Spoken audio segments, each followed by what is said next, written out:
Assalamualaikum, bertemu kembali dengan berita terkini. Sebelum mula sila subscribe, terima kasih.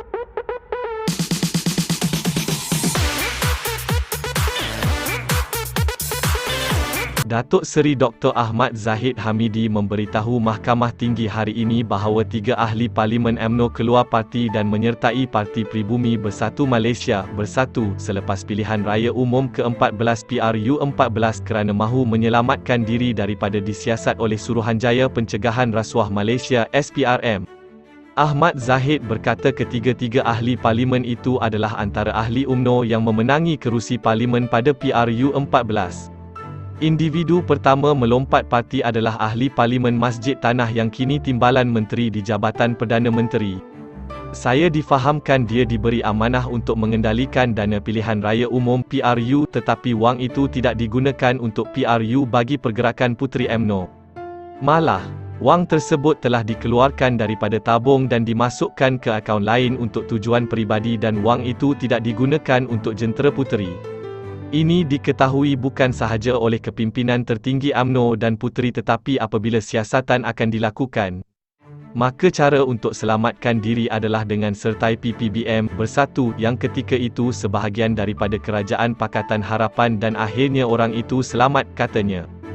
Beliau berkata demikian semasa pemeriksaan utama oleh peguamnya Datuk Ahmad Zaidi Zainal semasa membela diri atas 47 pertuduhan iaitu 12 pecah amanah, 8 rasuah dan 27 pertuduhan pengubahan wang haram, membabitkan puluhan juta ringgit dana milik Yayasan Akal Budi YAB.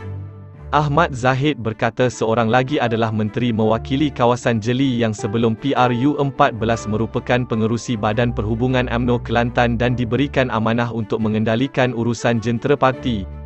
Sebahagian wang itu sepatutnya digunakan untuk urusan logistik dan bawa pengundi yang bekerja atau bermastautin di Lembah Kelang untuk kembali mengundi di Kelantan.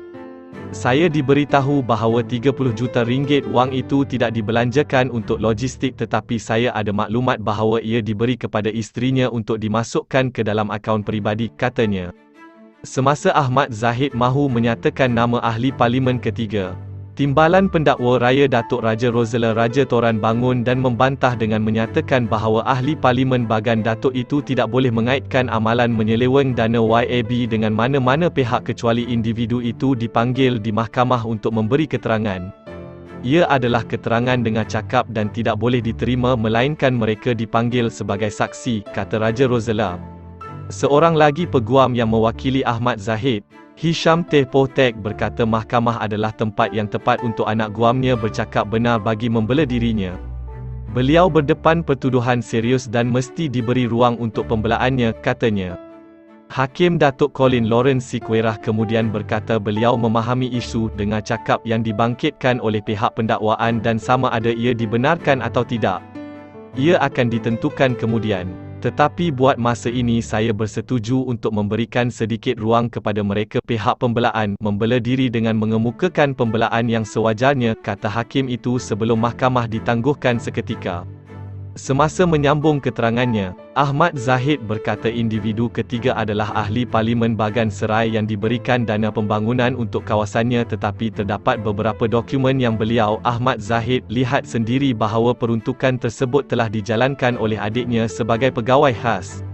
Ada penyelewengan dan atas kekhawatiran siasatan dan tuduhan akan dikenakan ke atas beliau, ahli Parlimen Bagan Serai, saya tahu sendiri bahawa dia ambil keputusan untuk lompat ke PPBM Bersatu, jelasnya. Ahli Parlimen Bagan Datuk itu berkata beliau mempunyai fakta dan bukti mengenai perkara yang beliau sebutkan kerana pada masa itu beliau memegang jawatan Presiden UMNO selepas Datuk Seri Najib Tun Razak meletak jawatannya. Terdahulu, Ahmad Zahid berkata beliau memulakan kerjaya politiknya dari bawah dengan belajar tata cara politik dan bukan melalui jalan pintas. Saya belajar tata cara politik. Saya tidak pernah masuk politik melalui tingkap. Saya melalui tangga politik dari bawah. Oleh itu, saya memahami etika dan budaya politik dalam parti yang saya nakodai, katanya.